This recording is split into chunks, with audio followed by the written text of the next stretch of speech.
हज़रत इब्राहीम अलैहिस्सलाम की पूरी कहानी। आज हम एक ऐसी कहानी सुनने जा रहे हैं जो आपके दिल को छू लेगी और आपकी सोच को बदल देगी। यह सिर्फ़ एक कहानी नहीं बल्कि एक ऐसा सफ़र है जो हमें सिखाता है कि सच्चा ईमान क्या होता है, सब्र क्या होता है और अल्लाह पर पूरा भरोसा कैसे किया जाता है। यह कहानी सिर्फ़ एक नबी की नहीं है, बल्कि यह ईमान, सब्र, कुर्बानी और अल्लाह पर यकीन की सबसे बड़ी मिसाल है। शुरुआत होती है एक ऐसे समाज से जहाँ हर तरफ शिर्क था। लोग पत्थरों के बुत बनाते और उन्हीं को पूजते थे।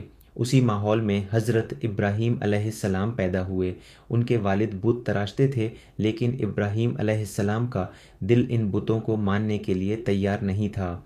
बचपन से ही उनके दिल में सवाल उठते थे, क्या ये बुत सच में कुछ कर सकते हैं? क्या ये सुन सकते हैं? क्या ये मदद कर सकते हैं? एक रात उन्होंने आसमान की तरफ देखा। एक तारा चमक रहा था। उन्होंने सोचा, क्या यह मेरा रब है? लेकिन जब वह डूब गया तो उन्होंने कहा, मैं डूबने वालों को पसंद नहीं करता।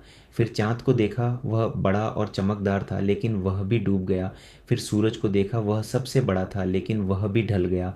तब उन्होंने समझ लिया कि असली रब वह है जो हमेशा रहता है, जो कभी ख़त्म नहीं होता। उन्होंने अपनी कौम को समझाना शुरू किया कि एक अल्लाह की इबादत करो, लेकिन लोगों ने उनका मजाक उड़ाया। उन्होंने अपने वालिद को भी समझाया, लेकिन उन्होंने भी इनकार कर दिया। फिर एक दिन इब्राहीम अलैहिस्सलाम ने फैसला किया कि वह लोगों को एक सबक सिखाएंगे। जब लोग अपने त्योहार के लिए बाहर गए तो उन्होंने सारे बुत तोड़ दिए और सबसे बड़े बुत के गले में कुल्हाड़ी डाल दी। जब लोग लौटे तो गुस्से से भर गए। उन्होंने पूछा, ये किसने किया? इब्राहीम अलैहिस्सलाम ने कहा, इस बड़े बुत से पूछ लो। लोग समझ गए कि यह बुत कुछ नहीं कर सकते, लेकिन फिर भी अपनी ज़िद पर अड़े रहे। उन्होंने फैसला किया कि इब्राहीम अलैहिस्सलाम को सज़ा दी जाए। एक बहुत बड़ी आग जलाई गई, इतनी बड़ी कि कोई उसके पास नहीं जा सकता था। फिर उन्हें एक मशीन से उस आग में फेंका गया, लेकिन उसी वक्त अल्लाह ने हुक्म दिया, ए आग, ठंडी और सलामती वाली हो जा। और वह आग जो सब कुछ जला सकती थी, इब्राहीम अलैहिस्सलाम के लिए ठंडी हो गई। यह एक बहुत बड़ा मोजिज़ा था जिसने सबको हैरान कर दिया। इसके बाद उन्होंने अपने वतन को छोड़ दिया और अल्लाह के रास्ते में हिजरत की। वह अलग अलग जगहों पर गए, लोगों को एक अल्लाह की तरफ बुलाते रहे। फिर अल्लाह ने उन्हें एक बेटा अता किया, अलैहिस्सलाम। जब इस्माइल अलैहिस्सलाम बड़े हुए तो अल्लाह ने इब्राहीम अलैहिस्सलाम को एक बहुत बड़ी आजमाइश में डाला। ख्वाब में हुक्म मिला कि अपने बेटे को कुर्बान करो।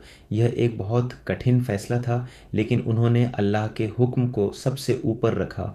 उन्होंने अपने बेटे से कहा, बेटा, मैंने ख्वाब में देखा है कि मैं तुम्हें कुर्बान कर रहा हूँ। इस्माइल अलैहिस्सलाम ने कहा, अब्बा, आप जो हुक्म मिला है उसे पूरा करें। जब उन्होंने कुर्बानी के लिए अपने बेटे को लिटाया तो अल्लाह ने उनकी कुर्बानी को कबूल किया और उनकी जगह एक दुम्बा भेज दिया। यह दिखाता है कि अल्लाह नीयत को देखता है। फिर एक और बड़ा काम उन्हें दिया गया कि तामीर। उन्होंने और उनके बेटे इस्माइल अलैहिस्सलाम ने मिलकर काबा को बनाया। उन्होंने दुआ की, ऐ अल्लाह, हमारी इस मेहनत को कबूल कर। आज दुनिया भर के मुसलमान उसी काबा की तरफ रुख करके नमाज़ पढ़ते हैं।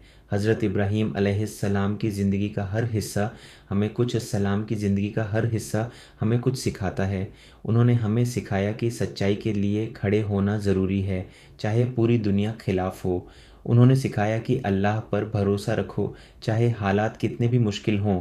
उन्होंने सिखाया कि कुर्बानी देने से मत डरो, क्योंकि अल्लाह उसके बदले बहुत बड़ा इनाम देता है। अगर हम उनकी सीरत को अपनी ज़िंदगी में उतार लें तो हम भी एक बेहतर इंसान बन सकते हैं। अल्लाह हमें हज़रत इब्राहीम अलैहिस्सलाम की तरह ईमान, सब्र और कुर्बानी की तौफीक दे। आमीन। अब इस कहानी को और गहराई से समझते हैं ताकि हर हिस्सा हमारे दिल तक पहुँचे। जब इब्राहीम अलैहिस्सलाम ने अपने वालिद से बात की तो उन्होंने बहुत अदब के साथ कहा, ए अब्बा, आप उन चीज़ों की इबादत क्यों करते हैं जो सुन नहीं सकती, देख नहीं सकती? ये हमें सिखाता है कि सच बोलते वक्त भी अदब ज़रूरी है।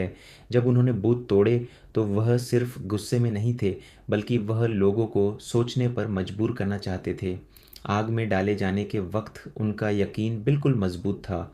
उन्होंने अल्लाह पर पूरा भरोसा किया। जब उन्होंने अपने बेटे की कुर्बानी देने का फ़ैसला किया तो यह उनकी ज़िंदगी की सबसे बड़ी परीक्षा थी। और जब उन्होंने काबा बनाया तो यह दिखाता है कि अल्लाह अपने नेक बंदों से बड़े काम लेता है। ये कहानी ख़त्म नहीं होती, बल्कि यह हर उस इंसान के लिए एक रास्ता है जो सच्चाई की तलाश में है। आज हमें खुद से पूछना चाहिए, क्या हमारा ईमान इतना मजबूत है? क्या हम भी अल्लाह के लिए कुर्बानी दे सकते हैं? अगर हम इस कहानी से सीख लें तो हमारी ज़िंदगी बदल सकती है। अल्लाह हमें समझने और अमल करने की तौफीक दे। आमीन। अगर आप ऐसी सच्ची इस्लामिक कहानियाँ पसंद करते हैं तो वीडियो को लाइक ज़रूर करें, चैनल को सब्सक्राइब करें और बेल आइकन दबाएं ताकि आपको हर नई वीडियो मिले।